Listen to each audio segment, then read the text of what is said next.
항상 우리를 사랑하시는 고마우신 우리 아버지 하나님 감사합니다. 많은 사람들 가운데서 우리를 구원해 주시고 또한 특별히 주의 몸된 교회 가운데 주의 성도들과 함께 교제하고 주를 위해서 봉사하고 또한 복음을 위해서 함께 협력하는 가운데 살아갈 수 있는 귀한 믿음의 터전을 주신 것 감사합니다. 교회를 통해서 하나님 지금도 작정하신 복음 전파의 사명을 우리 모두가 같이 협력하는 가운데 잘 감당할 수 있도록 도와주시기 원합니다. 오늘 특별히 불러 모아서 교제할 수 있는 귀한 시간 허락하셨음에도 불구하고 여러 가지 사정, 형편 가운데 같이 하지 못하고 있는 주님의 사랑하시는 자녀들 혹 있을 줄 압니다.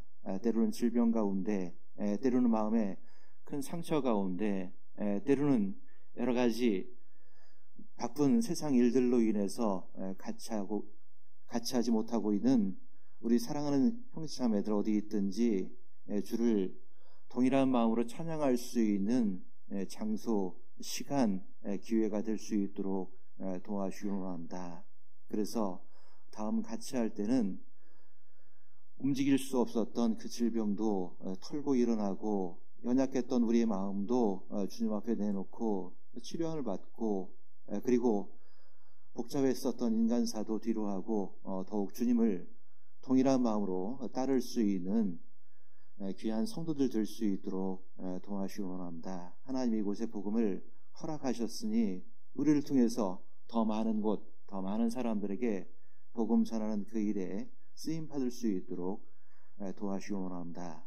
지혜 없는 우리에게 더욱 지혜 주시고 용기 없는 우리에게 더욱 용기와 힘을 주셔서 주님을 잘 감당하고 살아갈 수 있는 저희들 될 수 있도록 도와주시기 원합니다. 같이 하는 가운데 일단 우리 가운데 있는 소망을 다시 한번 생각하고 나머지 삶 더욱 주님을 붙잡고 살아갈 수 있는 저희들 될 수 있도록 도와주시기 원합니다. 그래서 평택 서부교회가 더욱 주님 보시기 합당한 교회로 세워질 수 있는 귀한 시간들 될 수 있도록 도와주실 것을 믿으면서 우리를 죄악 가운데서 영원한 그 주님의 피로 구원해 주시고 언약해 주신 우리 주님의 놀라운 사랑에 힘입어서 오늘 같이 합니다. 우리를 끝나는 시간까지 이끌으실 것을 믿으면서 언제나 우리를 사랑하시는 예수님 이름 감사하며 기도드렸습니다. 아멘. 예, 같이 성경 구약 성경 여호수아서 4장입니다.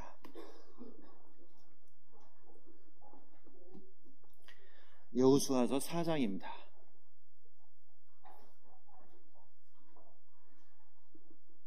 1절에서 7절.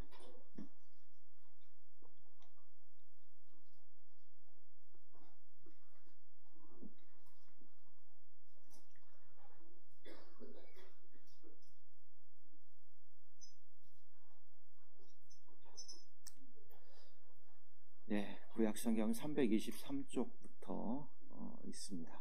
1절부터 7절까지 길지 않으니까요. 천천히 같이 읽겠습니다. 온 백성이 요단 건너기를 마침에 여호와께서 여호수아에게 일러 가라사대 백성의 매 지파에 한 사람씩 12사람을 택하고 그들에게 명하여 이르기를 요단 가운데 제사장들의 발이 굳게 선 그곳에서 돌 12를 취하고 그것을 가져다가 오늘 밤 너희의 유숙할 그곳에 두라 하라. 여호수아가 이스라엘 자손 중에서 매 지파에 한 사람씩 예비한 그 12사람을 불러서 그들에게 이르되 요단 가운데 너희 하나님 여호와의 궤 앞으로 들어가서 이스라엘 자손들의 지파 수대로 각기 돌 1개씩 취하여 어깨에 매라. 이것이 너희 중에 표징이 되리라. 후일에 너희 자손이 물어가로되 이 돌들은 무슨 뜻이뇨 하거든 그들에게 이르기를 요단물이 여호와의 언약궤 앞에서 끊어졌었나니 곧 언약궤가 요단을 건널 때에 요단물이 끊어졌으므로 이 돌들이 이스라엘 자손에게 영영한 기념이 되리라 하라.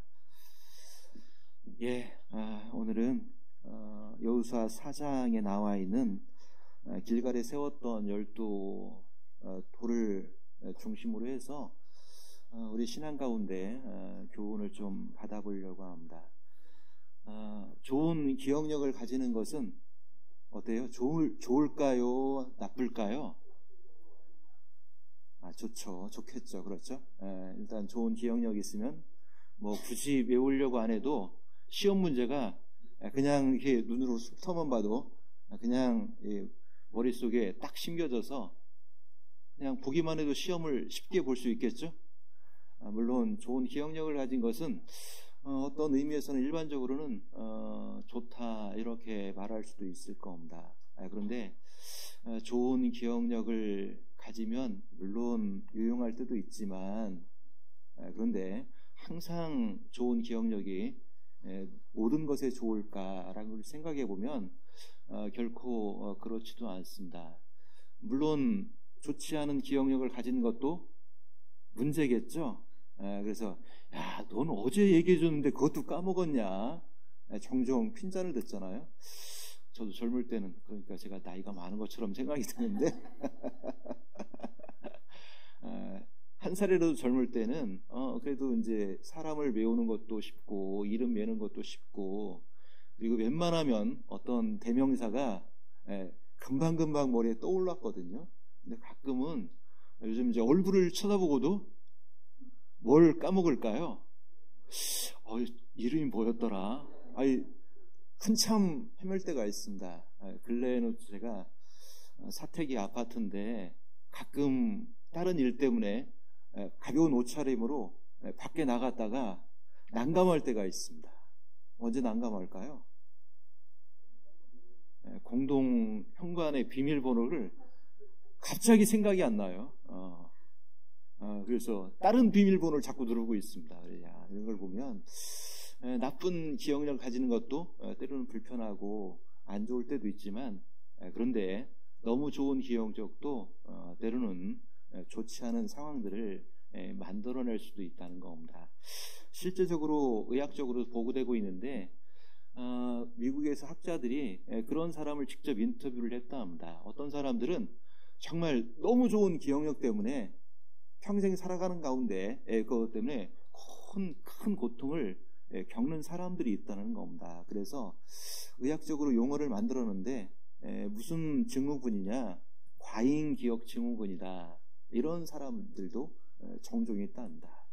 그래서 좋은 기억력을 가지는 것은 좋지만 그것도 너무 과하면 너무 부족해도 문제지만 너무 과해도 문제라고 하는 겁니다. 좋은 기억력을 참 가졌으면 좋겠는데 그러면서도 불구하고 우리는 많은 것을 잊고 살아가죠. 한 가지만 물어보죠. 작년 3월 31일 날 점심 뭐 드셨어요? 뭔 소리야 이렇게 얘기하시지만 그렇죠. 우리는 작년에 있었던 일도 뭐 기억 못하는 게 아니라 그런데 그걸 모른다고 해서 자책하는 분이 있을까요? 그런 사람 아무도 없습니다. 그것은 지극히 정상입니까? 비정상입니까? 지극히 정상입니다. 왜냐하면 그 모든 것을 다 기억하고 있다라면 그것도 때로는 피곤할 수밖에 없습니다. 설령 작년의 일뿐만 아니라 어제의 일들도 때로는 까맣게 잊어버리잖아요. 특히 내일 뭐 하자라고 약속해 놓고도 까맣게 잊어버리는데 때로는 그것도 때로는 기분 나빠할 게 아니라 정상일 수 있다라고 생각하는 것이 필요하다는 겁니다. 자, 좋은 기억력을 누구나 갖기를 원하지만 항상 그러진 않는데 그런데 왜 그 기억이 정말 과하게 남아있느냐? 실은 그날 있었던 혹독한 끔찍한 일이 있거나 그날이 있었던 대단한 이벤트가 있었다라면 아마 1년 전에 무슨 일이 있었는지 그것을 기억하는 것은 결코 어렵지 않죠. 특히 그것을 잘 알 수 있는 것이 이제 연세 드신 어머님들과 이렇게 얘기하다 보면 언제 일은 생생히 기억합니까? 과거에 있었던 정말 자기가 혹독하게 시집생활에 했었던 것들은 아주 세세하게 기억합니다. 그때 남편이 어떻게 했고, 시어머니가 어떻게 했고, 그때 추위가 어땠는데 뭐 어땠고, 이런 얘기를 아주 세세하게 하는 것은 그것이 어떻게 남아 있을까요? 큰 충격 가운데, 삶 가운데 그냥 아로 새겨져 있기 때문에 그것이 평생 동안 어떻게 합니까? 넘치다 보니까 어떤 문제가 있을까요? 때로는 남편과, 때로는 그 시어머니와 어떤 관계를 맺어가는 데 있어서 그것이 큰 장애를 일으키기도 하고, 때로는 그런 관계만 문제를 일으킨다라면 별 문제가 아닐 겁니다. 그런데 더 큰 피해는 어떤 걸까요? 자기 자신에게 그런 어려움들을 오로지 돌리기 때문에 그것이 큰 장애가 된다는 겁니다. 자, 그래서 하나님이 사람들에게 주신 정말 신의 선물이 있다 합니다. 무엇이 신의 선물이냐? 좋은 기억력이 아니라 합니다. 때로는 좋은 기억력이 아니라 뭐가 더 좋은 선물이라고요? 망각하는 것. 그래서 저도 복잡한 일이 생기면 빨리 잊어버리려고 일단 누워봅니다. 눈을 감아봅니다. 그럼 마음도 정리되고, 그리고 그런 현실에서 조금 떠나 있으면 감정도 조금 정리가 돼서 처음에 10이었던 감정이 조금 떨어져 있으면 뚝 떨어져서 무슨 일이 있었지? 이런 생각이 간혹 들 때가 있는데 그게 필요하다는 겁니다. 그래서 좋은 기억력보다는 정말 그 경험에서 우리 마음에 무엇을 새겨놓고 살아야 되냐, 그것은 우리 삶 가운데 긍정적인 힘이 될 수도 있고 부정적인 힘이 될 수도 있습니다. 그래서 사람들은 말하기를 기억에는 힘이 있다 이렇게 말합니다. 그래서 오늘은 실은 기억의 힘에 관해서 같이 한번 생각해 보려고 합니다. 그 요단을 넘었던 이스라엘이 길갈에 12도를 세웠는데 그것을 통해서 기억의 힘이 어떤 것인지, 그리고 우리 구원받은 그리스도인들의 교제가 정말 진정한 의미에서 어떤 것인지 같이 생각해보고 우리는 어떤 삶을 살고 있는지 뒤돌아보는 가운데 나머지의 삶을 정말 하나님 뜻 가운데 더 살 수 있는 그런 기회가 되었으면 좋겠습니다. 기억력, 물론 기억력은 무엇을 암기하는 암기력과는 조금 다르죠. 기억력은 그 당시 있었던 이전의 인상이라든지 어떤 정보라든지 경험을 기억하는 겁니다. 그 기억하려고 노력하는 것이 아니라 때로는 무의식적으로 그 자기 내재된 심성에 어떤 정보들이 쭉 쌓여 있고 그날 경험했었던 여러 가지 공기들이 그대로 들어와 있다가 어떤 때 힘을 발휘합니까? 그것이 어떤 방아쇠를 딱 씌워주기만 하면 그것이 우리 삶 가운데 큰 힘을 발휘할 수도 있습니다. 때로는 자기 자신을 부숴버릴 수도 있고, 때로는 그 좋은 기억의 힘이 어떤 어려운 가운데 있을 때, 흔들리고 있을 때 그 모든 것들을 딛고 넘어갈 수 있는 귀한 어떤 경험들이 될 수 있을 겁니다. 자, 그래서 기억을 할 때 얼마나 많은 정보를 가지고 있느냐, 이거보다 더 중요한 것은 무엇이 더 중요할까요? 그런 정보보다 그날 자기가 어떤 경험을 했고 그 경험들을 통해서 무엇을 느끼고 있었고 그것을 기억했느냐, 감정의 기억에 더 큰 힘이 있다라고 하는 겁니다. 실은 기억이 힘이 있는 것은 그날 느꼈었던 감정들, 그날 느꼈었던 어려움들, 이것이 되살아나기 때문에 나를 부숴버리기도 하고 그 어려움들을 딛고 일어서서 오히려 믿음의 힘을 발휘할 수도 있다는 겁니다. 이런 기억의 힘과 성경을 배우는 것과 무슨 의미가 있을까 생각해 보면, 우리가 항상 어떤 신앙생활을 할 때 그런 분들 있잖아요. 어떤 요동이 없어요. 교회 가운데 어려움이 있고 개인에게 고난이 있는데도 불구하고 요동이 없는 분들이 있습니다. 왜 그럴까요? 그런 분들을 보면서 우리가 뭐라고 표현하죠? 저분은 뭐가 좋아? 그런 얘기를 서로 안 쓰는가 봐요. 너무 인색하시네요. 아마 그런 분들을 보면, 야, 저분은 참 믿음이 좋아. 야, 참 신앙이 좋아. 이런 의미를 이렇게 전달합니다. 믿음이 좋고 신앙이 좋다는 의미는 뭘까요? 실은 기억해보면 좋은 기억을 많이 가지고 있다는 겁니다. 신앙생활하는 가운데 좋은 기억들을 많이 가지고 있다는 겁니다. 지금은 다 커버린 제 딸이 어릴 때 제가 용돈을 그렇게 많이 주지도 않았지만 애가 돈을 쓰는 것을 되게 아깝게 생각을 해요. 그래가지고 물론 모든 것을 쓰는 것을 아깝게 생각하는 것은 좋은데 종종 아깝게 여기지 말아야 될 곳에 또 아깝게 여겼어요. 어디 아깝게 여겼을까요? 교회 학교 가서 헌금하라고 돈을 주면 그것도 상당히 아깝게 생각하는 거예요. 그런데 이제 그것을 고쳐주려고 부모가 얘기를 해도 잘 안 돼서 선생님과 교제하는 가운데 선생님한테 부탁을 드려서 헌금하는 것에 대해서 어린 딸에게 이제 교회 학교에서 이렇게 교제를 했습니다. 그리고 한참이 지나서 그 딸과 함께 제가 어디로 이동하는 가운데 저한테 그런 간증을 하더라고요. 아빠, 왜? 요즘 헌금을 하는 게 안 아까워. 왜? 그랬더니 헌금을 하면 하나님이 채워주신다. 이걸 경험을 했다는 겁니다. 어떻게 경험했냐? 자기가 헌금을 500원을 했는데 저희 집에 가끔 손님이 오잖아요. 그러면 저희 집에 손님이 오면 저한테 용돈 줄까요? 우리 딸한테 용돈 줄까요?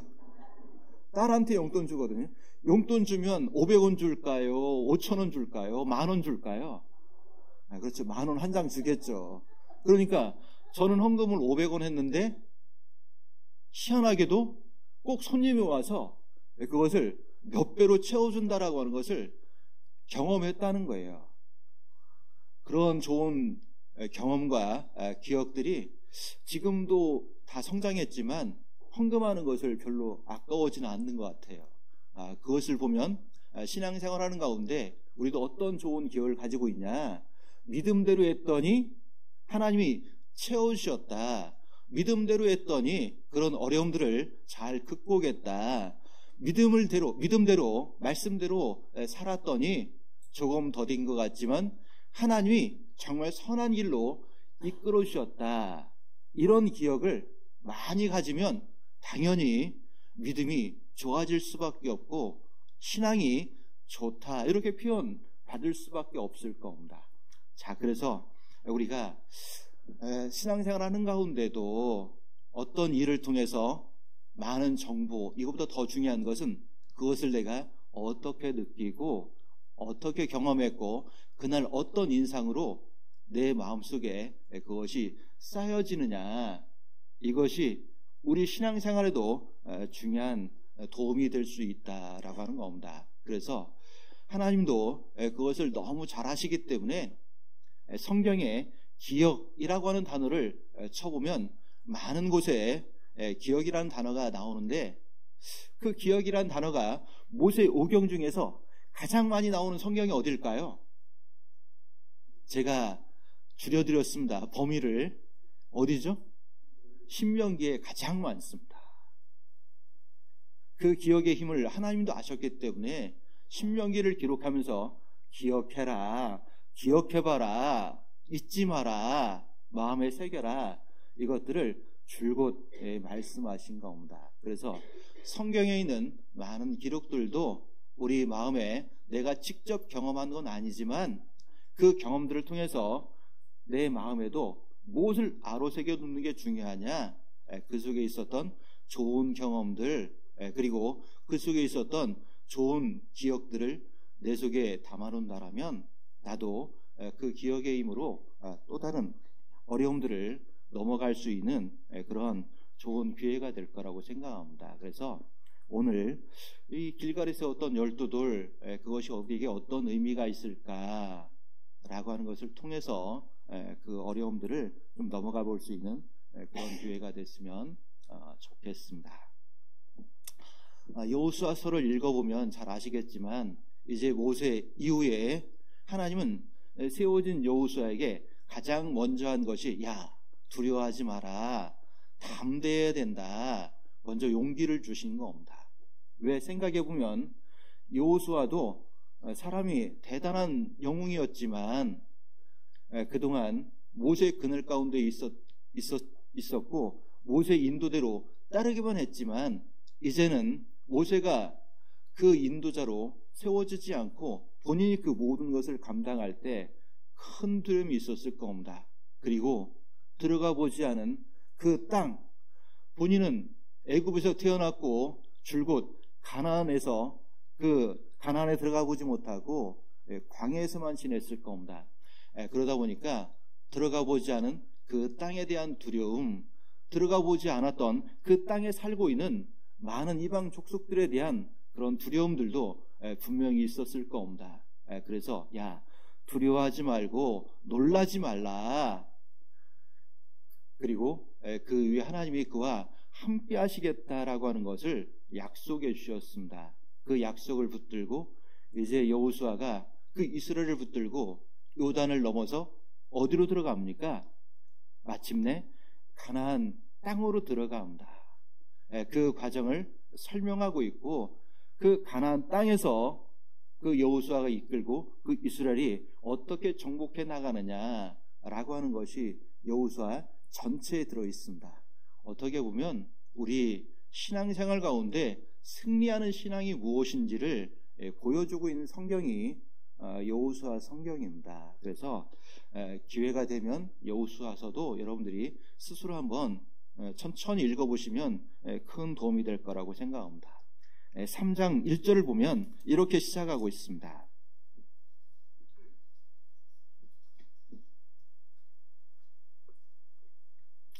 제가 읽겠습니다. 여호수아가 아침에 일찍 일어나서 이스라엘 사람들로 더불어 시딤에서 떠나 요단에 이르러서는 건너지 아니하고 거기서 유숙하니라. 시딤에서 떠나 요단에 이르러서는, 자, 시딤에서 떠나서 요단에 이르렀습니다. 결국은 모두가 일어나서 가나안 땅에 들어가기 위해서 맨 처음 건너야 되는 관문과도 같은 무엇이 가로막고 있습니까? 요단 강이 가로막고 있습니다. 자, 그것을 바라보는 땅에 지금 머물러 있었던 겁니다. 이제 그 도하가 시작되고 있었다는 거죠. 그리고 17절에 가보면 이제 어떻게 합니까? 먼저 언약궤를 맨 제사장들이 먼저 들어섰고 강 한복판에 발을 딛고 세워져 있는 모습을 볼 수 있습니다. 그리고 나서 비로소 사상에 가서 이제 온 백성들까지 그 요단을 건너고 있었던 것들을 바라볼 수 있습니다. 그리고 나서 요단 건너기를 다 마쳤다, 이렇게 시작하고 있습니다.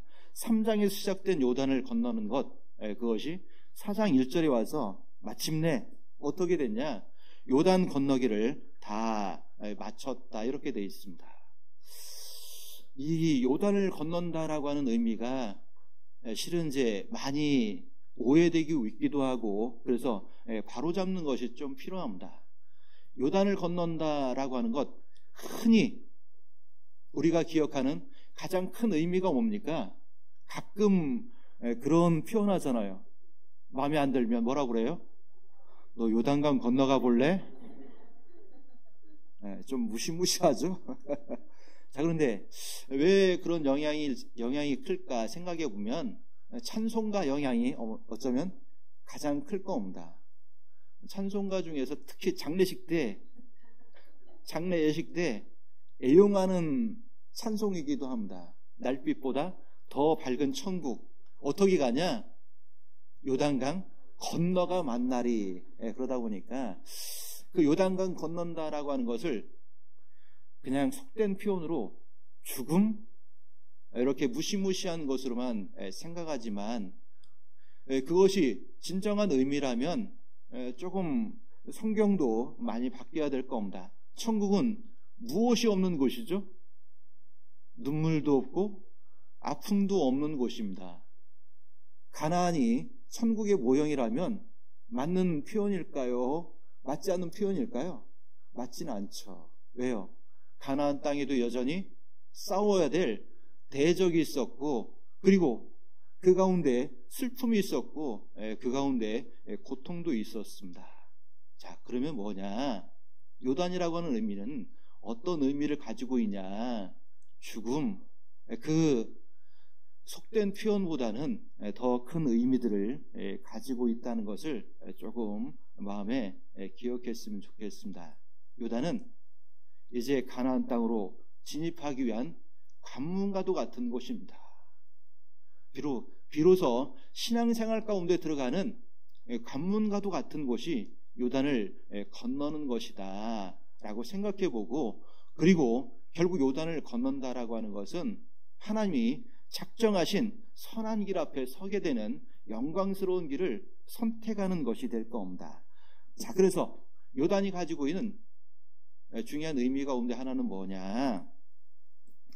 우리가 가나안 땅에 들어가기 위해서도 넘어야 될 강이 있는 것처럼 하나님 작정하신 영광에 들어가기 위해서도 넘어야 될 고난도 있고 시험도 있다는 겁니다.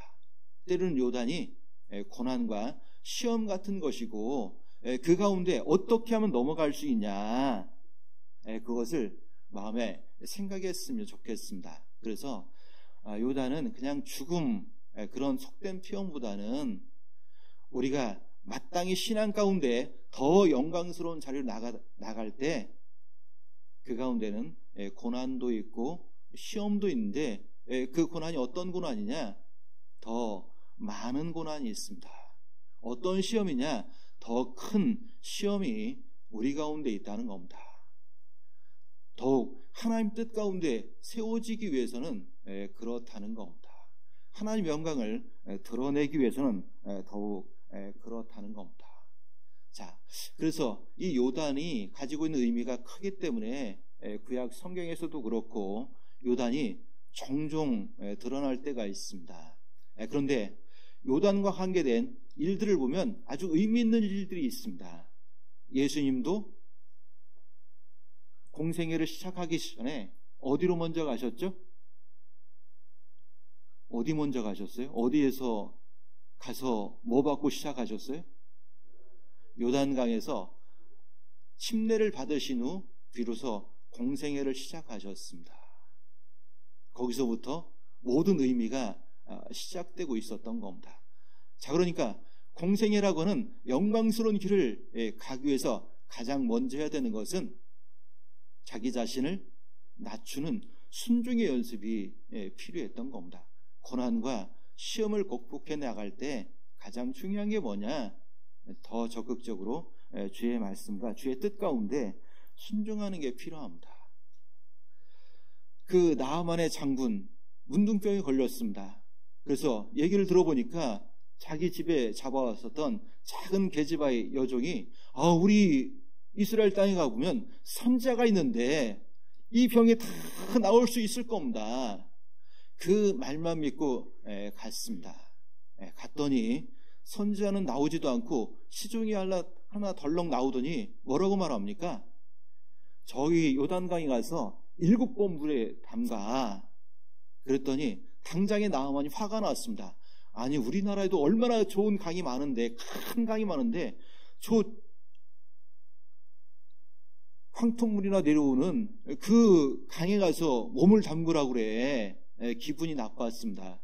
돌이키려고 하는데 지혜로운 사람들이 있었죠. 아니, 주인님, 이보다 더 큰 요구를 했어도 지금 할 판인데 한번 해보시죠. 참, 옆에 누가 있느냐가 중요한 것 같습니다. 이런 사람을 둬야 됩니다. 이게 어쩌면 진정한 교제일 겁니다. 그런데 어떤 사람들은 종종 어때요? 나를 도와준답시고 오히려 부정적인 것을 자꾸 들추기는 분들이 있습니다. 당장은 좋은 것처럼 보이죠. 그런데 그것이 자기 신앙에 가장 해악을 끼치는 일이 될 겁니다. 나아만은 옆에 좋은 사람을 두었습니다. 그래서 그 말대로 반신반의하면서 어떻게 했습니까? 한 번 들어갔더니 나왔더니 어때요? 여전해요. 아이고, 그러면 그렇지. 그래도 또 2번 들어갔습니다. 조금 낮을라나? 여전히 그래요. 6번째까지 여전히 그랬지만 그래도 7번을 어떻게 했습니까? 다 들어갔다 나왔거든요. 어떻게 됐습니까? 깨끗해졌죠. 왜 7번 들어가라고 그랬을까요? 완전한 순종을 말하는 겁니다. 예수님도 순종하셨고 완전한 순종만이 그런 어려움들을 극복할 수 있도록 그렇게 만든다는 겁니다. 왜 요단이 고난과 시험이냐? 이 요단 강의 이름은 2가지 의미를 가지고 있습니다. 그 이스라엘 땅의 대부분의 강들은 건기에는 거의 다 말라버립니다. 그래서 하나님이 비를 내리지 않으면 결코 사람이 살 수 없는 땅이거든요. 그런데 그런 일반적인 강들과는 조금 다르게 요단은 마르지 않고 1년 365일 흘러간다는 겁니다. 그래서 첫 번째 가지고 있는 의미가 그런 특징을 반영해서 사철 흐르는 강이다, 항상 흐르는 강이다, 이런 의미를 가지고 있습니다. 자, 여기서 우리가 조금만 생각해 보면 그 교훈을 찾아볼 수 있습니다. 그리고 또 한 가지가 이 요단강은 고도차가 참 큽니다. 남과 북으로 길게 있는데 저 북쪽에서 남쪽까지 갈 때는 이 고도차가 크거든요. 고도차가 크다 보면 물살이 어떨까요? 세차게 흘러갑니다. 자, 그래서 세차게 흐르는 물이다라고 하는 그 고도차 때문에 오는 그 2번째 의미도 가지고 있습니다. 물이 항상 흐르는데 세차게 흘러가는 그런 물, 그것이 고난과 시험으로 비교해 본다라면 이런 겁니다. 구원받은 의인들에게 물론 인생도 그렇지만 고난은 어쩌다 찾아오는 손님이 아니라 어떻게 찾아올까요? 항상, 자주 찾아올 수 있다는 겁니다. 그러니까 어쩌면 우리 신앙생활 하는 가운데 고난이 있으면 고난을 마땅한 것으로 여기고 고난 가운데서 하나님 나에게 무엇을 원하실까라고 하는 것을 생각해 보는 것이 중요하다는 겁니다. 요단은 우리에게 그 고난이 어쩌다 오는 것이 아니라 항상 찾아올 수 있다라고 하는 것을 잘 보여주고, 그런데 그것을 통과했을 때, 그것을 이겨냈을 때 그걸 승리라고 말하잖아요. 그때 하나님이 영광의 땅 준비해 놓은 것처럼 우리에게도 영광이 주어져 있다는 겁니다. 그런데 그 시험의 강도가 어떻습니까? 크다는 겁니다. 더 귀한 일에 쓰려고 하면, 더 중요한 곳에 나를 두시려고 하면 더 크고 위험한 고난, 세찬 어려움들이 우리에게 찾아올 수 있다는 겁니다. 아마 여러분 신앙생활하는 가운데 그랬을 거라고 생각합니다. 어쩌면 신앙생활하는 가운데 아무런 고난도 없었고 아무런 어려움도 없었다. 실은 뭔가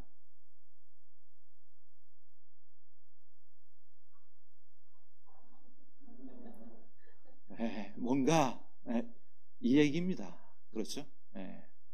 정상적이라면 고난은 닥쳐올 수 있고, 때로는 그것이 더 살아보려고 하면 세찬 고난이 우리에게 닥쳐오는 것, 그것이 당연하다는 겁니다. 어쩌면 나는 고난 앞에 고난을 회피해봤거나 그 시험 앞에 뒤돌아섰거나 그랬기 때문에 어쩌면 그런 어려움들이 없었을 뿐일 겁니다. 그래서 어떻게 하면 고난이 닥쳐왔을 때 그 고난 앞에서 우리는 더 영광의 대로 나갈 수 있냐, 승리할 수 있냐, 그 방법은 도대체 이 고난의 크기가 얼만큼이냐 계산하는 게 아닙니다. 어떻게 하면 이 고난을 잘 헤쳐나가 볼까, 이것을 분석하는 게 아닙니다. 그러면 어떻게 하는 것이 필요하냐, 고난 앞에서 이렇게 하는 게 필요할 겁니다. 우리 예수님이 요한복음 16장에서 그렇게 말씀하셨습니다. 세상에서 너희가 환난을 당하나, 그런데 뭐라고 말씀하십니까? 환난을 당하지만 그런데 두려워하지 말라는 겁니다. 내가 세상을 이기었고 너와 같이 할 텐데 우리에게 원하시는 게 뭡니까? 두려워하고 그 앞에 혼란스러워하고 그 앞에서 뒤로 물러나고 그렇게 하는 것을 요구하는 게 아닌 겁니다. 가장 좋은 방식은 어떻게 하는 겁니까? 싸우는 겁니다. 나를 고난 가운데 둔, 나를 큰 시험 가운데 둔, 우리를 공격해오는, 우리를 넘어뜨리려고 하는, 도전해오는 그 대적들과 맞서서 힘껏 싸우는 겁니다. 그때 필요한 게 뭡니까? 싸우려고 할 때 필요한 게 뭡니까? 이것이 필요할 겁니다. 요한 1서입니다.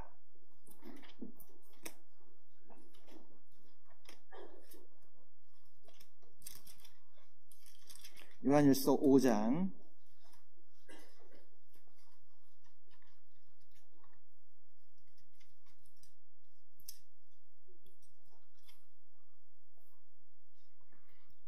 5장 4절입니다.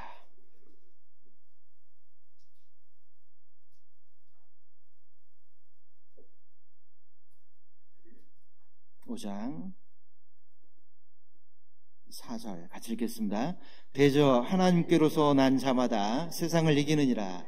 세상을 이긴 이김은 이것이니 우리의 믿음이니라. 믿음으로 싸우는 겁니다. 생각해 보면 고난과 시험 앞에서 왜 우리가 종종 무릎을 꿇습니까? 분석한 내 정보를 따르는 겁니다. 분석한 내 생각을 따르는 겁니다. 그러다가 무릎을 꿇고 맙니다. 그런데 종종 주변에 깨어있는 형제자매들이 이렇게 내게 권면합니다. 말씀 가운데서 말씀을 따라서 조금 어렵지만 그 가운데 서 있어 보자라고, 말씀을 먼저 따라 보자라고. 안 될 것 같았습니다. 그러지만 그런 내게 권면해준 그 권면을 따랐을 때 여전히 어려웠지만 시간이 지나면서 그것을 통과했을 때 비로소 알게 됐을 겁니다. 그 권면을 따라서 믿음대로 살기를 내가 잘했구나 라고 하는 것을 느끼게 될 겁니다. 여기 그렇게 말하고 있잖아요. 대저 하나님께로서 난 자마다, 예수님 말씀하셨죠. 세상에서 환난을 당하지만 담대하라. 내가 세상을 이기었다. 세상을 이기신 그 주님을 믿고 그 가운데 서 있는 겁니다. 생각해 보면 요단을 건넜던 이스라엘 어떻게 건널 수 있었습니까? 믿음으로 건넜습니다. 요단을 건너는 그 시기가 어떤 시기였냐? 가장 물이 세차게 흐르고 가장 물이 많이 흘렀던 시기였습니다. 아마 여러분도 그 앞에 있었다라면 두려웠을 겁니다. 야, 도대체 저 물을 어떻게 가르고 올라갈 수 있을까? 그런데 그 물을 가르고 넘어갈 수 있었던 그 비결 한 가지가 있었다라면 믿음이었던 겁니다. 하나님이 여호수아에게 말씀하셨습니다. 야, 언약궤를 맨, 언약궤는 종종 여러 가지 단어로 사용됩니다. 어떤 단어죠? 언약궤를 표현할 때 어떤 단어가 여러분 생각납니까? 우리 형제님 뭐가 먼저 생각나시죠? 아니, 언약궤를 다른 단어로 말하면 뭐 법궤도 있고, 그렇죠? 여러 가지 있을 겁니다. 그런데 특별히 하나님은 그런 단어를 사용하지 않고 언약궤라고 말씀하셨습니다. 야, 그 궤를 제사장들이 메고, 그리고 먼저 어떻게 합니까? 강으로 들어가는 겁니다. 어디까지요? 가장 깊은 곳까지 가운데 서는 겁니다. 그럼 어떻게 되냐? 하나님이 저 위에서부터 물을 막으시는 겁니다. 그리고 쌓으시는 겁니다. 멈춰서 쌓여있는 동안 이스라엘은 어떻게 하는 겁니까? 마른 땅처럼 그곳을 지나는 겁니다. 내내 제사장들은 어디 있을까요? 그곳에 서 있습니다. 그 땅을 견고히 밟고 서 있고 그 주변을 이스라엘은 다 지나는 겁니다. 자, 그러니까 그 물을 가르고 넘어갈 수 있게 했었던 가장 중요한 비결 하나가 있다라면 그게 믿음이었던 것처럼 우리 고난 앞에서, 시험 앞에서 그것을 넘어갈 수 있는 가장 좋은 방법은 믿음대로 행하는 겁니다. 믿음대로 행한다라고 하는 것을 여기 시편 44편에는 이렇게 표현합니다.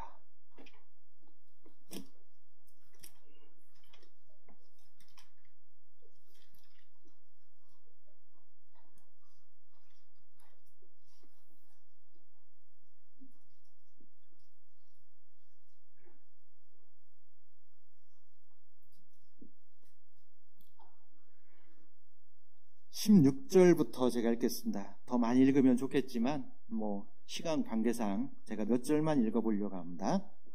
나를 비방하고 후욕하는 소리를 인함이요 나의 원수와 보수자의 연곤이이다. 이 모든 일이 우리에게 임하였으나 우리가 주를 잊지 아니하며 주의 언약을 어기지 아니하였나이다. 18절 같이 읽겠습니다. 우리 마음이 퇴축치 아니하고 우리 걸음도 주의 길을 떠나지 아니하였으나.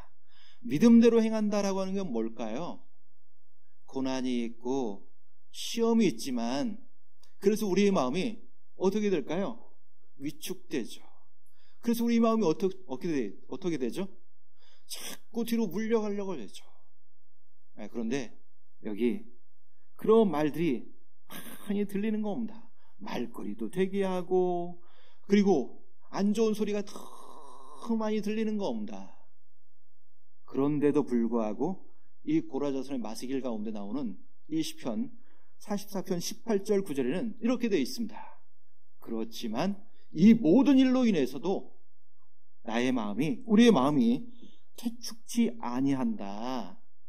움츠러들지도 않고 뒤로 물러서지도 않는다는 겁니다.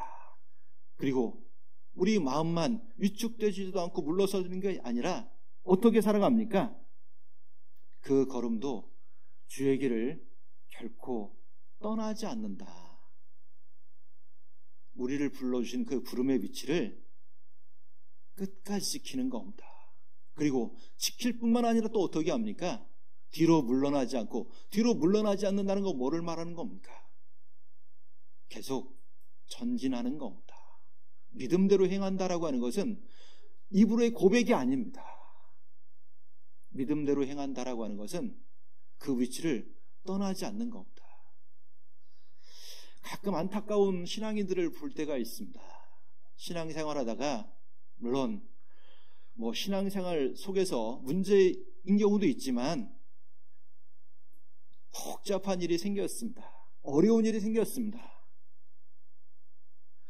그러면 그럴 때 더 어떻게 해야 될까요?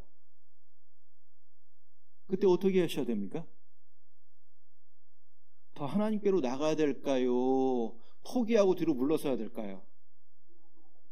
그런데 우리가 물어보면 이렇게 대답을 하는데 그런데 실제로는 많은 그리스도인들 중에서도 이런 분들이 있습니다. 조금만 어렵고 조금만 힘든 일이 있으면 당장에 나 이제 봉사 못하겠어요. 나 이제 신앙생활 조금 힘들겠어요. 나 이제 교회를 못 나가겠어요. 제가 근래도 이런 분들을 봤거든요. 그러니까 실은 조금만 문제가 있으면 뭔가 신앙 안에서 적극적으로 풀어보려고 해야 되는데 오히려 그냥 뒤로 쫙 물러가서 그 위치조차도 지키지 않는 것을 아무렇지도 않게 생각하는 분들이 있습니다. 그건 믿음대로 하는 게 아닙니다. 믿음대로 한다라고 하는 것은 우리 마음도 결코 그런 일 때문에 위축되거나 뒤로 물러서거나 하지도 않고 주님이 원하시는 세우신 그 길에서 잘 서 있고 그리고 더욱 주님께 앞으로 나가는 것, 그것이 신앙생활에 있어서 가장 중요한 것이고 그게 믿음대로 행하는 것이다 라고 하는 것을 여러분들에게 말씀드리고 싶은 겁니다. 자, 바로 이 요단을 건넜던 이스라엘 보면 그것을 잘 알 수 있습니다. 생각해 보면 그 중에 가장 믿음대로 행하고 있는 사람들이 누굴까요? 아마 언약궤를 맨 제사장들일 겁니다. 왜요? 가만히 서서 지금 넘어가는 것도 아니에요. 이분들은 아마 저기 멈춰 서 있는 그 물이 보였는지 안 보였는지 잘 모르겠지만 아마 그 물이 조금만 틀어지면 자신들을 덮칠 것만 같은 그런 위협 속에서도 그냥 든든히 그 자리를 그대로 딱 지키고 서 있었던 겁니다. 무엇을 의지해서요? 언약궤를 의지해서, 하나님 말씀 의지해서 그대로 버티고 서 있었던 겁니다. 자, 우리가 고난받을 때 대개 우리는 그 고난받는 것을 나 혼자서의 문제로만 여기는 분들이 있습니다. 그래서 제가 항상 그런 어려움 속에 있는 분들에게 포기하지 말 것을 부탁하면서 꼭 그런 부탁하거든요. 형제님의 선택이 다른 형제 자매님들에게 상처가 안 됐으면 좋겠다. 어떻게 할 때 상처가 안 됐을까요? 그동안 마음 문제가 없을 때 정말 신앙적으로 서로 교제했는데 근데 정작 그 어려움 앞에서 바라는 선택이 아니라 전혀 다른 선택을 할 때 아마 우리는 마음에 큰 상처를 입을 겁니다. 그런 상처가 되지 않도록 했으면 좋겠다. 그래서 웬만하면서도 문제가 터지기까지는 개인의 문제니까 그분과 저만 교제하고 다른 분들에게는 얘기를 안 합니다. 왜? 물론 끝까지 노력하죠. 결국 끝까지 노력했지만 안 될 때는 상의를 해야 되겠지만 그 이전에도 얼마든지 돌이킬 수 있는 기회가 있기 때문에 웬만하면 다른 분들에겐 비밀을 절대 유지합니다. 할 말이 없어서 유지하는 게 아니라 그분을 위해서 그리고 그분의 선택이 다른 분들에게 상처가 안 되게 하기 위해서 그렇게 한다는 겁니다. 자, 이제 그들은 언약궤를 맨 제사장들이 믿음 가운데 밟고선 그 믿음을 통과해서 결국 어디에 섰냐? 요단을 넘어서 하나님 넘을 때 하나님 예비한 땅이 있습니다. 가나안 땅. 첫 번째 수경지에 그들이 들어갑니다. 언제 들어갑니까? 여기 4장, 여호수아서 4장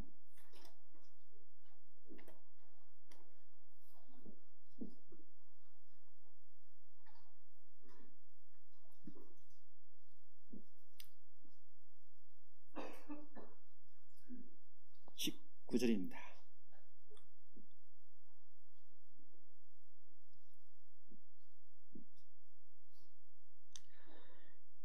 같이 읽겠습니다. 정월 10일에 백성이 요단에서 올라와서 여리고 동편 지경 길갈에 진침해. 정월 10일에 백성이 요단에서 올라와서 그리고 마침내 여리고 동편 지경 길갈에 진을 쳤다. 이제 요단 땅을 건너서 그동안 40년 동안 방황했었던 광야를 완전히 벗어나서 하나님이 약속하셨던 첫 번째 지경인 길갈에 마침내 들어섰습니다. 많은 시간이 흘렀고 많은 일들이 있었지만 요단을 넘어서 여호수아의 인도 가운데 그리고 제사장들의 믿음 가운데 그들은 모두 그 목적지에 다 올라설 수 있었습니다. 자, 그리고 하나님은 그들에게 명하시죠. 뭘 명하시냐? 야, 요단 가운데 제사장이 밟고선 그곳에서 각 지파마다 한 명씩을 뽑았습니다. 내려가서 돌 한 개씩 메고 올라와라. 순종했습니다. 내려갔습니다. 12개의 돌을 들고 올라와서 그들의 첫 번째 수경지인 유숙할 곳에 두었습니다. 그냥 던져놓지는 않았겠죠? 아마 그것을 모아서 쌓아놓았을 겁니다. 뭐 어떻게 쌓는지는 모르겠지만 쌓아놓았을 겁니다. 그리고 그곳에서 첫날 밤을 지냈죠. 뿐만 아니라 또 한 군데 돌을 세웠습니다. 바로 밟고선 강 바닥에다 또 다른 12돌의 돌을 세워서 그 강바닥에다 세우기를 원했습니다. 그래서 길갈에도 강 바닥에도 12돌을 세웠습니다. 12돌, 12돌. 자, 도대체 왜 그 돌을 세우라고 하셨을까? 세울 때에는 의미가 있겠죠. 어떤 의미가 있을까? 이런 의미가 있을 겁니다. 24절입니다.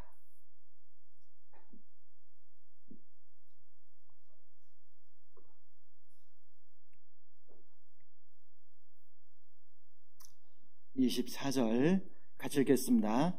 이는 땅의 모든 백성으로 여호와의 손이 능하심을 알게 하며 너희로 너희 하나님 여호와를 영원토록 경외하게 하려 하심이라 하라.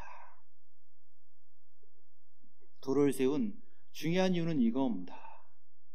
여호와의 능하신 손이 이것을 행하신 줄을 그냥 알게 하는 것이 아니라 잊지 않고 알게 하기 위해서 그렇게 하는 겁니다.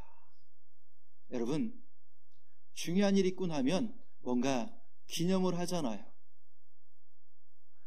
결혼을 하고 나면 매년마다 뭐 하시죠? 기념일로 삼잖아요. 생일도 기념일이잖아요.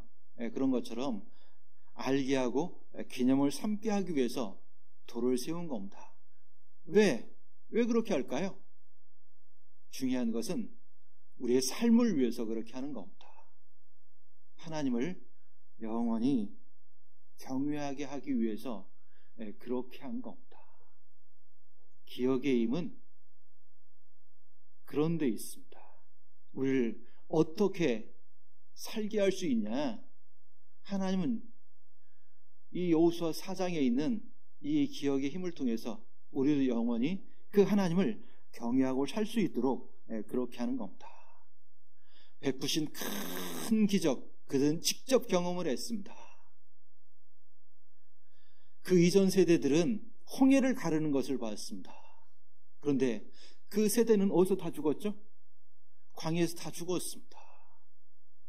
알지 못하던 새로운 세대들에게 언약궤를 맨 제사장들이 강 바닥에 섰을 때 물이 멈추어졌고, 그리고 다 건너기까지 물이 쌓여 있었던 그 광경을 그들은 다 봤을 겁니다. 왜? 항상 세차게를 물이니까 높이 쌓였을 겁니다. 무너지지 않고 그 물이 쌓였던 것을 그들은 다 봤습니다. 하나님이 능하신 손이 이것을 행했구나. 그런 경험을 직접 했다라면 어땠을까요? 아마 모세의 기적 가운데 있었던, 홍해의 기적 가운데 있었던 이스라엘과 똑같았을 겁니다. 여호와와 그 종 모세를 믿었더라 라고 했던 것처럼 아마 똑같은 일들이 벌어졌을 겁니다. 왜 그렇게 하냐? 그를 통해서 무엇을 하게 하려고? 영원히 여호와를 경외할 수 있는 신앙 가운데 살게 하기 위해서 그렇게 했을 겁니다. 그 이전까지 여호수아는 그들에게 어떤 존재인지 잘 모르겠습니다. 자, 그런데 적어도 이 요단의 강물을 멈추선 그 사건 이후에 어떻게 인식됐을까요? 여호수아는 이스라엘에게 또 다른 작은 모세 같은 사람이었을 겁니다. 모세는 홍해를 갈랐다라면 여호수아는 강물을 멈추게 한 그 엄청난 기적 앞에 아마 여호수아도 그들을 충분히 이끌을 수 있었던 그런 역할을 했을 겁니다. 베푸신 큰 기적을 통해서 하나님은 모세를 믿게 하고 그를 따를 수 있게 했던 것처럼 똑같이 했던 겁니다. 자, 그런데 왜 이런 큰 기적을 보이냐? 기적을 보이는 데는 큰 하나님의 큰 그림이 밑바탕이 있습니다. 도대체 무슨 밑바탕이 있을까요? 이런 밑바탕이 있을 겁니다. 우리가 구원받고 살아가는 가운데도 마땅히 무엇이 있습니까? 여기 빌립보서 1장 29절입니다.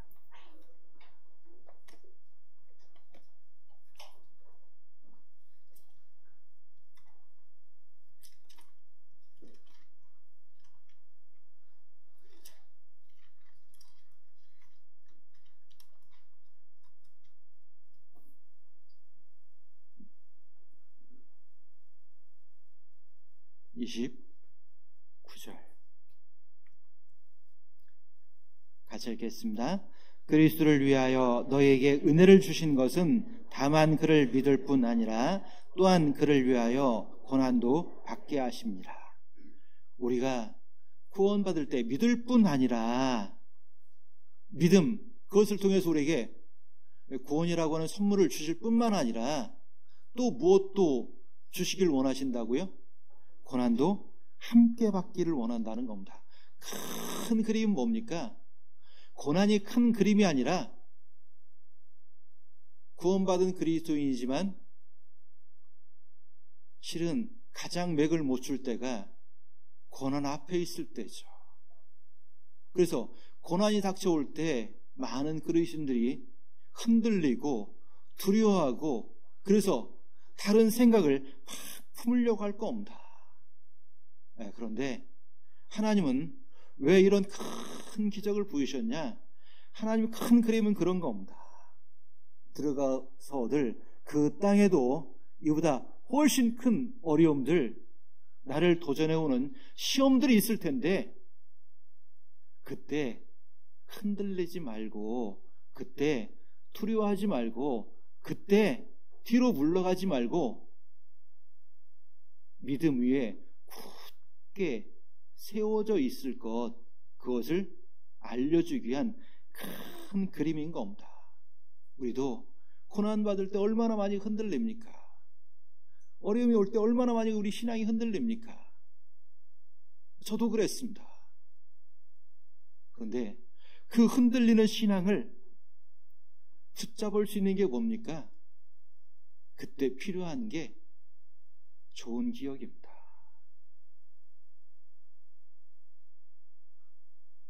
그때 필요한 게 뭡니까? 마땅히 기억해야 될 것을 마음에 떠올리는 것이 필요합니다.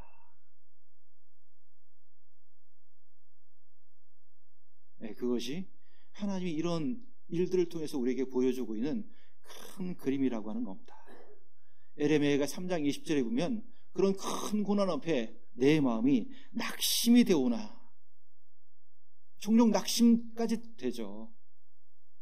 근데 낙심이 되지만 중심에 회상해 보니까, 중심에 기억해 보니까, 다시 떠올려 보니까 어떻다라고 말하냐? 도리어 소망이 있다라고 말합니다. 그렇죠? 고난 앞에 우리 마음도 흔들리고 낙심마저 될 때 거기서 멈추는 게 아니라 회상해 봤습니다. 기억해 봤습니다. 도대체 하나님이 나에게 왜 이런 어려움들을 허락하셨을까? 많은 그리스도인들이 가끔 이렇게 어리석게 말합니다. 왜 하나님 나한테만 이래요? 왜 이렇게 나만 힘들게 하느냐고. 근데 하나님 힘들게 할까요? 가만히 보면 하나님 힘들게 하는 게 아니라 본인 스스로가 힘들게 해요. 왜 힘들게 합니까?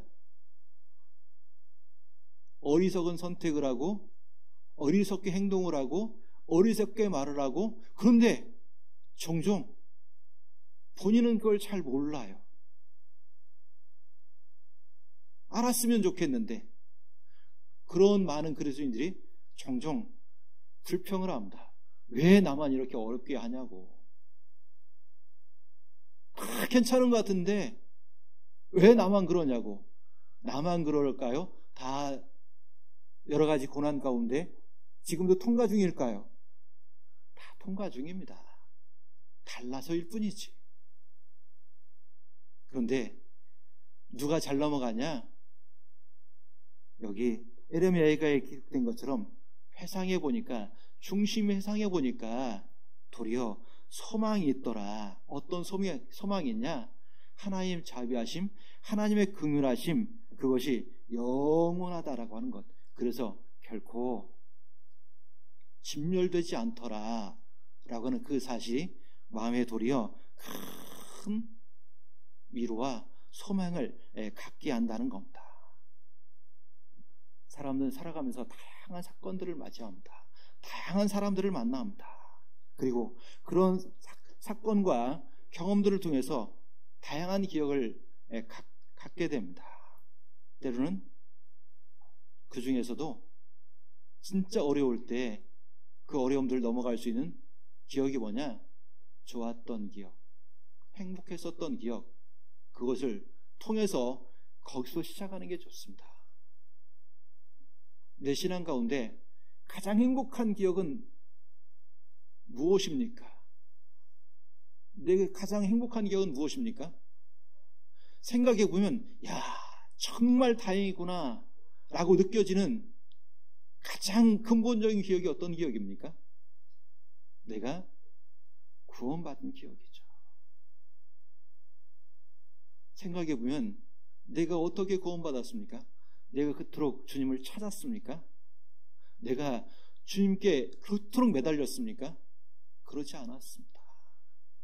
때로는 관심도 없었고, 그리고 아예 관심도 없었을 뿐만 아니라 또 어떤 경우는 하나님에 대해서 안 좋은 생각을 가지고 있었던 나도 있습니다. 그런데 그런 내가 어쩌다가 말씀을 듣게 됐고 어쩌다가 구원을 받았나, 그걸 생각해 보면 저도 제가 20대 중반에 구원 받았는데 30년이 지났습니다. 계산기 두드리지 마세요. 그런데 그걸 생각해 보면 야, 참 다행이다. 그리고 제가 말씀을 듣다가 중간에 한번 멈추려고 했었거든요. 이건 나하고 상관이 없는 것 같네. 갑자기 엉뚱한 생각이 들어서. 그러다가 딱 멈췄다가 잠시 멈춤했다가 다행이었죠. 잠시 멈춤 다시 한번 눌러서 되돌리는 바람에 제가 말씀을 끝까지 들었거든요. 아마 그때 잘못된 선택을 했다라면 아마 이런 생각은 하지도 않았을 겁니다. 자, 우리가 어떤 곳에서 구원받았냐? 바로 이럴 때 우리가 구원받았잖아요. 로마서 5장에 보면 우리가 언제 구원받았습니까? 세 가지 때가 있습니다. 연약할 때, 죄인이었을 때, 원수 되었을 때. 전혀 구원받을 수 없는 그때 내가 구원받았다는 겁니다. 그것이 내 신앙 가운데서 가장 큰 기억이고 행복한 기억인 겁니다. 그리고 하나님 말씀하셨잖아요. 나를 구원하신 그곳에는 그 은혜만 있는 게 아니라 고난도 함께 주길 원한다고. 왜? 고난을 통해서 영광의 일로 들어가는 것이 하나님의 뜻이잖아요.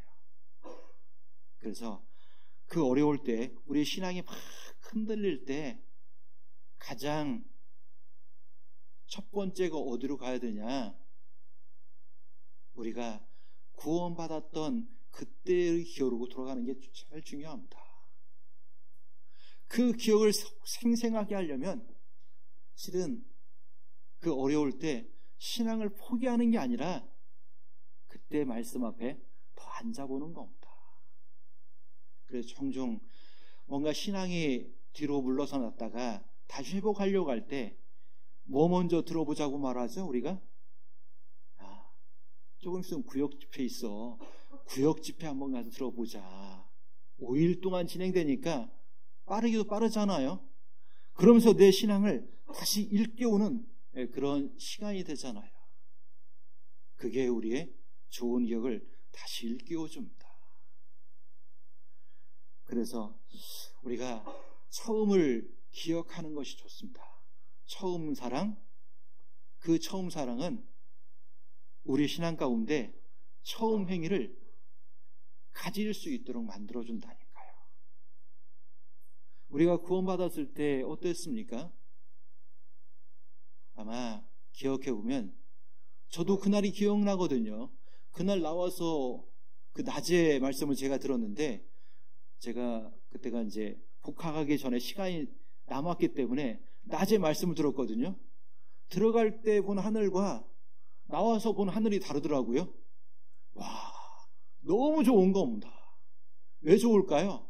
하늘이 바뀌었을까요? 제 마음이 바뀌었을까요? 마음이 바뀌어가지고요.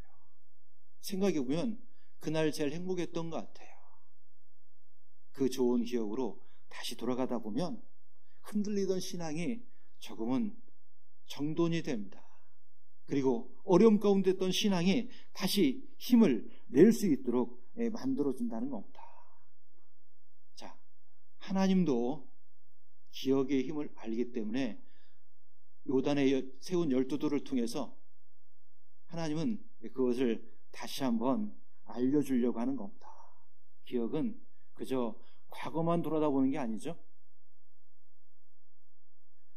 기억은 과거를 돌아보는 가운데 미래를 내다보기도 하고 그리고 현재를 어떻게 살아가야 될까 이걸 알려주는 거거든요. 그게 좋은 기억입니다. 현재를 어떻게 살아가야 될까 알려주는 것이 또한 좋은 교제인 겁니다. 교제는 사귐 그 이상을 넘어가는 겁니다. 그래서 축구를 하는 것을 축구 교제라고 안 하잖아요. 카페 간 것을 카페 교제라고는 안 하잖아요. 그런 사귐을 통해서 현재 신앙 안에서 어떻게 선택하고 어떻게 살아가야 될지 더 나은 길을 알려주는 것, 이게 진짜 교제인 겁니다. 그래서 가끔 우리 신앙인들이 누군가를 만나서 교제하고 나올 때 그냥 만나서 많은 시간을 보내고 깔깔거리고 재밌게 지냈는데 맛있는 것도 먹었는데 마음이 영 찜찜할 때가 있습니다. 언제 그럴까요? 신앙적인 아무런 것도 나누지 못하고 세상적인 사람들처럼 시간을 소비했다라면 찜찜합니다. 그런데 똑같이 맛있는 것도 먹고 재밌는 얘기도 했습니다. 그리고 깔깔거리고 호호거리기도 했습니다. 그런데 끝자락에는 서로 신앙 가운데 있는 것들을 나누는 가운데 서로에게 좋은 신앙의 본들을 다시 한번 일깨워주고 기억하게 하는 시간을 가지면 나올 때 어떨까요? 야, 오길 잘했구나. 야, 오늘 정말 좋은 교제했구나. 이런 생각이 들거든요.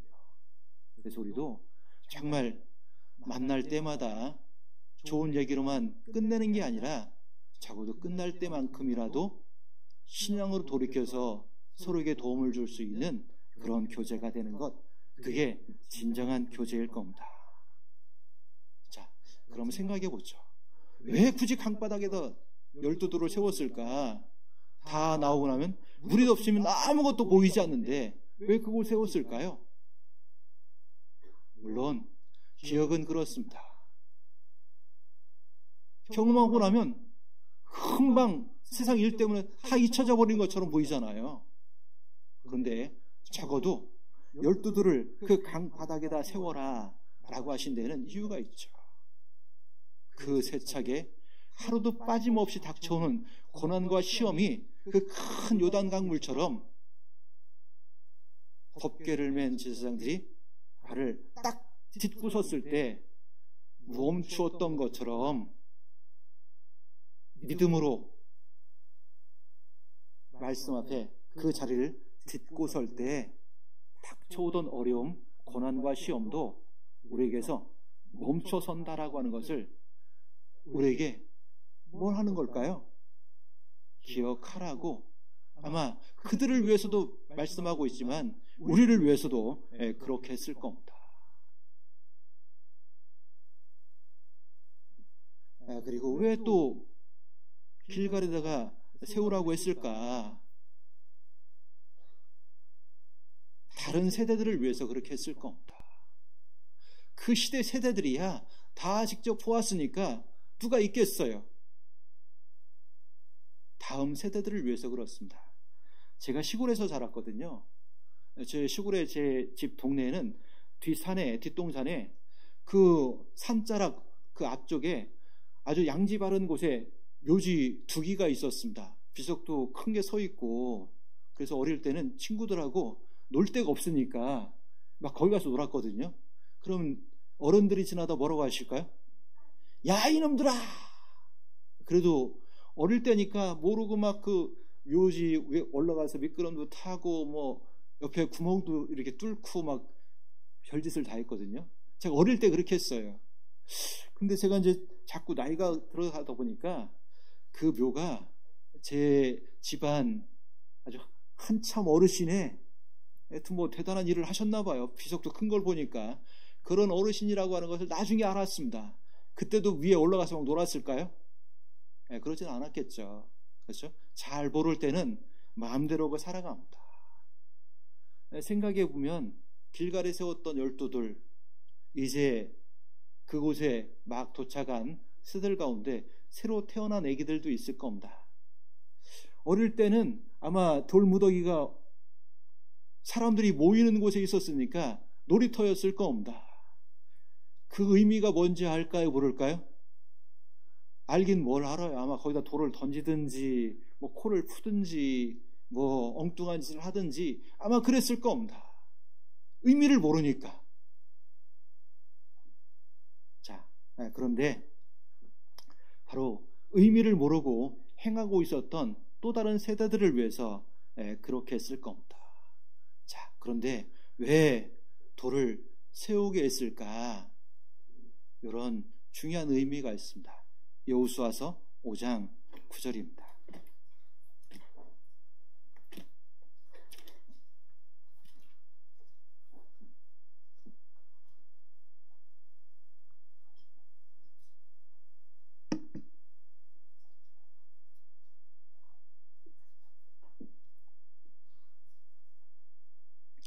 오장 9절.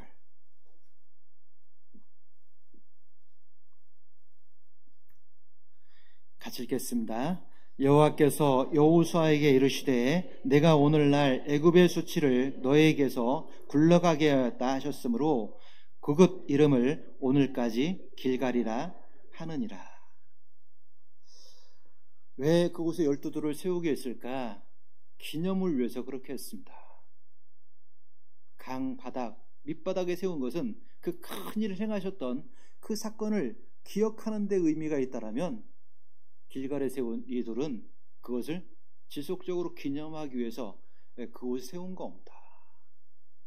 철없던 그 이스라엘 새로운 세대들은 그 돌을 보면서 아무 생각이 없었다가 어느덧 돌의 의미를 돌이 그곳에 있다는 것을 인식할 때가 찾아올 겁니다.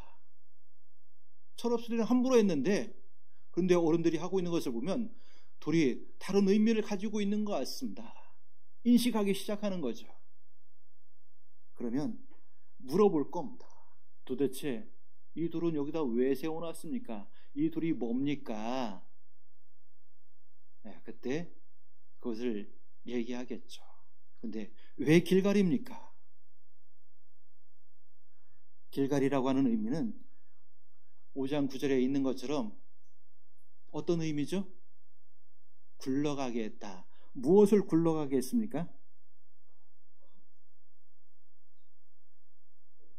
애굽의 수치를 굴러가게 했다. 그렇게 되어 있습니다. 이 뭐죠? 예. 이제 끝날 때가 이제 거의 다 돼갑니다. 예. 고민 안 하셔도 되겠습니다. 끝날 때는 제대로 끝나겠습니다. 예. 굴러가게 한다라고는 의미를 가지고 있습니다. 무엇을 굴러가게 하냐? 애굽의 수치심이라고 하는 것은 아마 누구도 경험하기 싫은 걸 겁니다.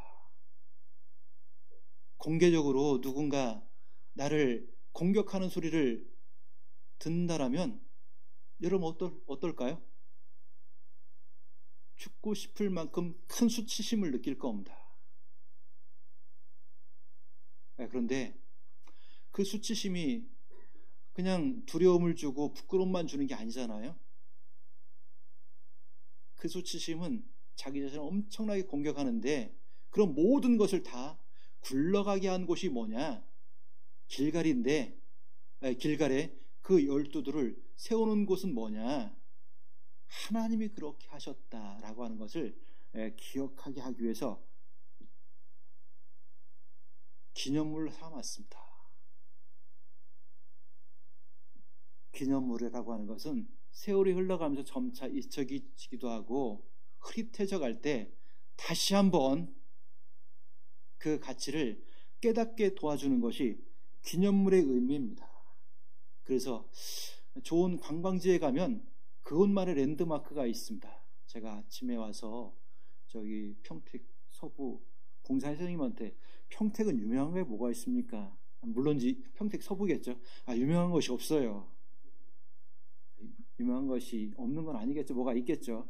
신앙 안에서 보니까 뭐 빼놓고 별거 볼 게 없으니까 유명한 게 없다라고 말하는데 막 있을 겁니다. 양평 가면 양평 와보신 분 계세요? 와보셨어요? 양평에 유명한 데가 어디죠? 네? 두물머리에 두물머리 잘 아시네. 또 유명한 곳이 어디죠? 네? 해장국? 드시는 걸 좋아하시는군요. 예. 그렇죠. 양평 해장국은 전국 어디 나가나 다 있습니다.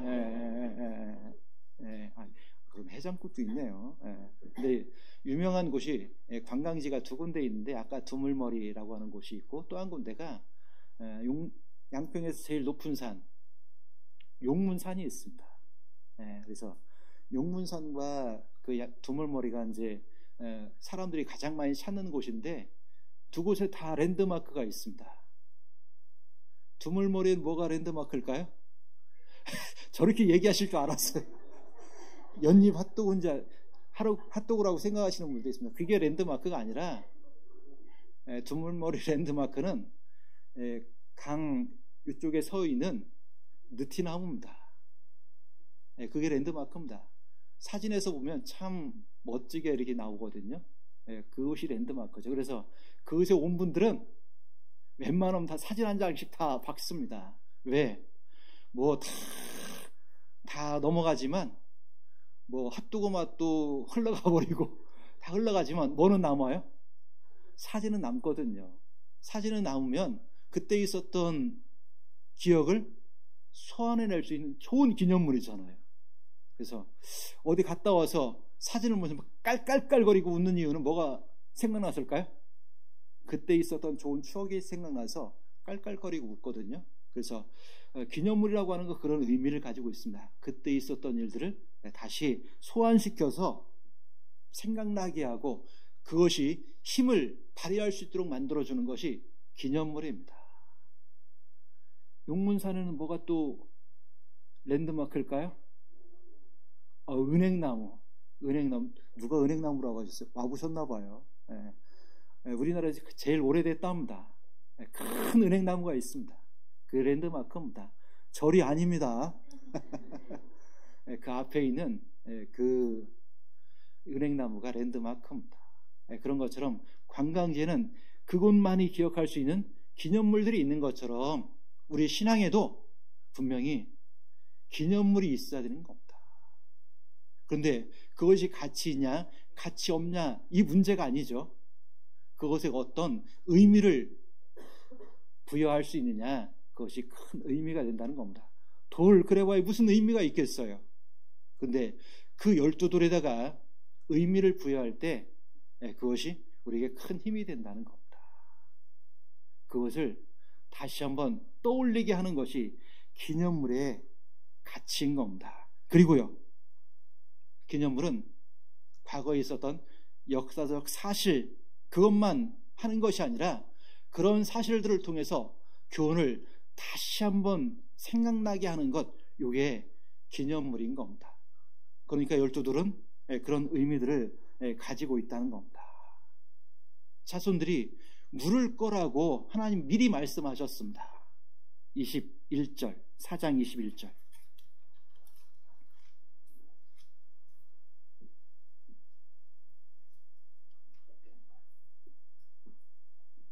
같이 읽겠습니다. 이스라엘 자손들에게 일러 가로되 후일에 너희 자손이 그 아베에게 묻기를 이 돌은 무슨 뜻이냐 하거든. 철없을 때는 그게 무슨 의미인지도 모르고 인식되지도 않았죠. 나이가 조금씩 들어가면서 뭔가 철이 들어가면서 그 어른들이 그 돌을 향해서 가지고 있는 마음을 보면서 물을 때가 오겠죠. 도대체 이 돌이 뭔데 그렇게 하십니까? 나는 아무것도 몰랐는데 그렇게 물을 거라는 거죠. 그런데 그 돌이 어떤 의미를 갖냐? 바로서 그 위치를 이렇게 알려줍니다. 22절은 제가 읽겠습니다. 너희는 자손에게 알가여 이르기를 이스라엘이 마른 땅을 밟고 이 요단을 건넜음이니라.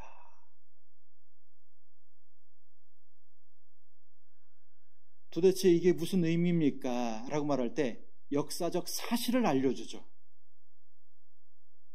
그렇게 할 거 아닙니까? 맨 첫 번째, 우리가 본래는 애굽에 살고 있어서 우리 조상들이 금방 들어올 줄 알았는데 40년간 또 광야를 있었어. 그때 다 죽었어. 그리고 여호수아가 인도해서 마침내 이 가나안 땅으로 들어왔는데, 그때 이 가나안 땅으로 들어오려면 요단강을 건너야 되는데 물이 얼마나 많았는지 몰라. 물도 세차게 흘러서 도대체 저 강을 어떻게 건널까 두려웠지.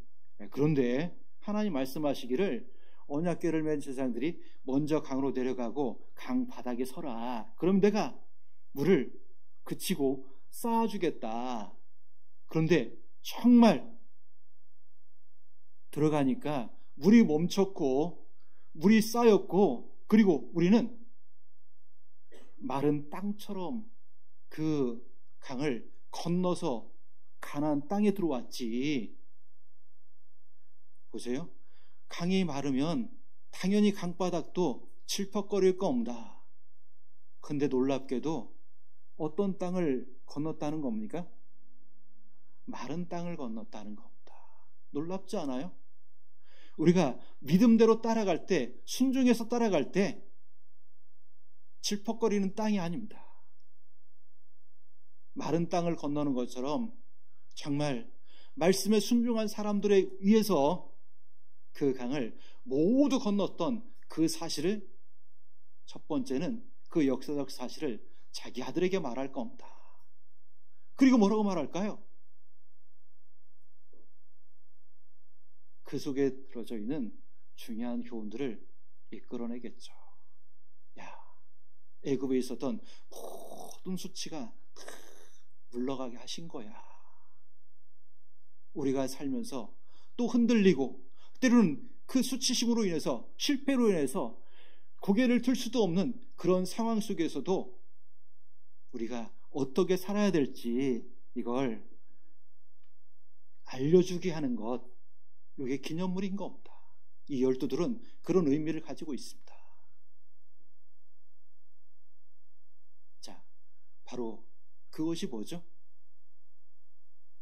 묻는 아들과 묻는 아비, 이것이 그들의 대화가 진정한 교제가 되는 겁니다. 왜요? 그런 교제를 통해서 비로소 그 아들은 이 돌에 대한 가치를 인식하잖아요. 가치를 인식하느냐 못하느냐는 큰 문제입니다. 독일의 한 집주인이 이제 자기가 살 날도 얼마 남지 않고 경제적인 문제가 있어서 그동안 자기가 정들게 살았던 집을 팔려고 내놨습니다. 오래 살다 보니까 조금 낡아서 그 가격이 높지 않게 책정해서 시장에 내놨지만 보러 오는 사람이 없는 겁니다. 그래서 마음에 큰 걱정이 있었는데, 그런데 그러던 어느 날 아침에 일찍 일어나서 주변을 이렇게 다시 정리하는데 담벼락에다가 어떤 미친놈이, 죄송합니다, 미친놈이라고 그래서 너무 심하게 얘기했습니다. 그 어르신이 하는 얘기예요. 제 얘기가 아니라. 낙서를 해놓은 거예요. 낙서를. 화가 날까 안 날까요? 안 그래도 지금 집이 안 나가서 지금 걱정이 큰데 낙서까지 해놨으니 화가 났습니다. 그런데 더 화가 난 것은, 근데 사람들이 자꾸 와가지고 사진을 찍어대는 거예요. 집을 팔아야 되는데 계속 화가 났거든요. 그런데 화난 할아버지께, 왜 이렇게 할아버지 화가 났어요? 어떤 그 정신 나간 녀석이 여기다 이렇게 그냥 낙서를 해놔가지고 지금 팔아야 되는데 팔리지도 않고 사람만 와가지고 그냥 자꾸 시끄럽고, 아이고 나 살 수가 없어.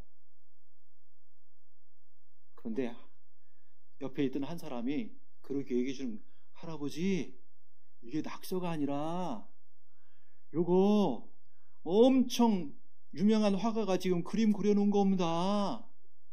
이 그림 가치만 해도 지금 한 40억 원 될걸요? 할아버지 어떻게 했을까요? 화났다가 화가 풀렸을까요? 더 화가 났을까요? 화가 풀렸을 뿐만 아니라 안 그래도 지금 돈이 없어서 집을 팔려고 했던 분이 돈을 들였다 합니다. 뭐였을까요? 더 많은 사람이 그 벽에 와서 그림을 오랫동안 보존하려고 투명 막까지 설치해가지고 옆에 공간까지 만들었다는 겁니다. 왜 이런 미친 짓을 했을까요? 할아버지가 쓸데없는 낙서라고 생각했던 그 벽에 있는 낙서가 유명한 화가가 그린 그림이라고 하는 것을, 그 가치를 깨달은 겁니다. 그렇죠. 의미 없는 것들에 대한 가치를 깨닫게 될 때 우리 신앙도 바뀝니다.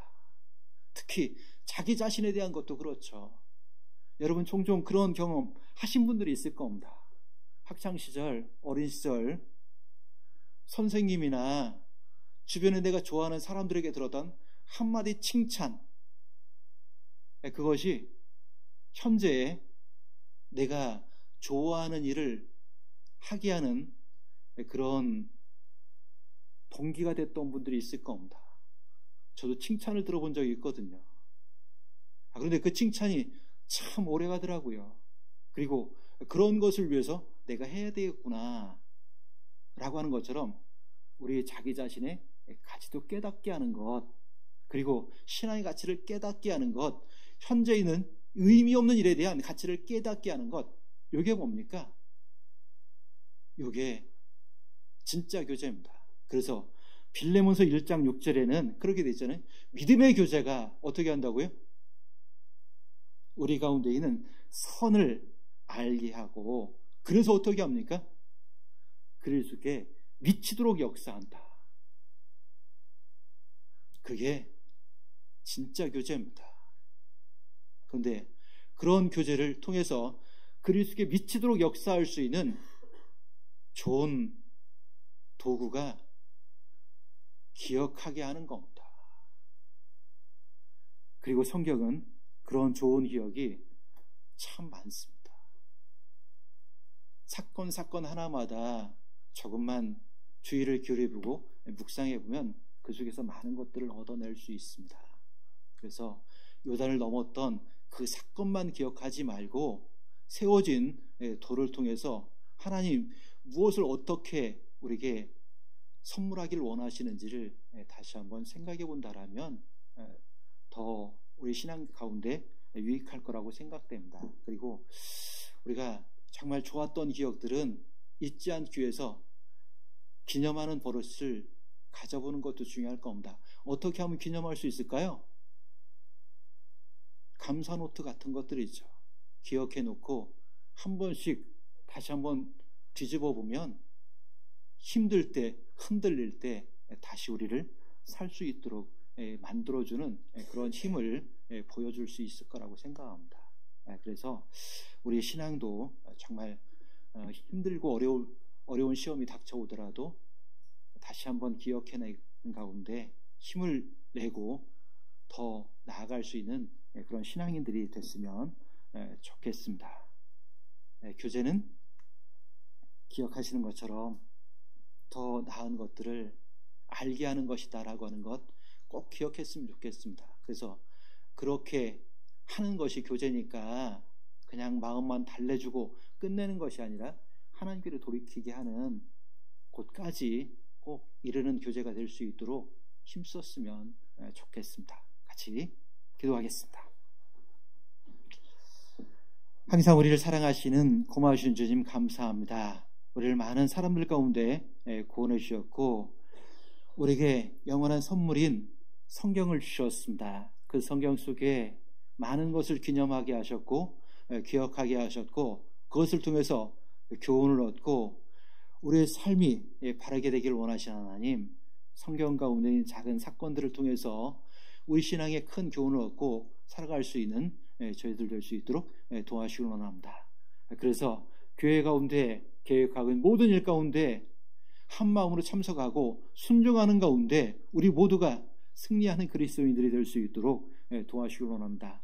더욱 흔들리고 큰 고난으로 인해서 뒤로 물러서고자 하는 그런 망설임이 있다라면 오직 주님 말씀을 의지하고 더 그 자리를 지키고 하나님께 더 가까이 나갈 수 있는 저희들 될 수 있도록 도와주시길 원합니다. 오늘 오후에 나머지 모든 일정 가운데도 하나님이 친히 동행해 주시길 원하면서 언제를 사랑하시는 예수님 이름 감사하며 기도드렸습니다. 아멘.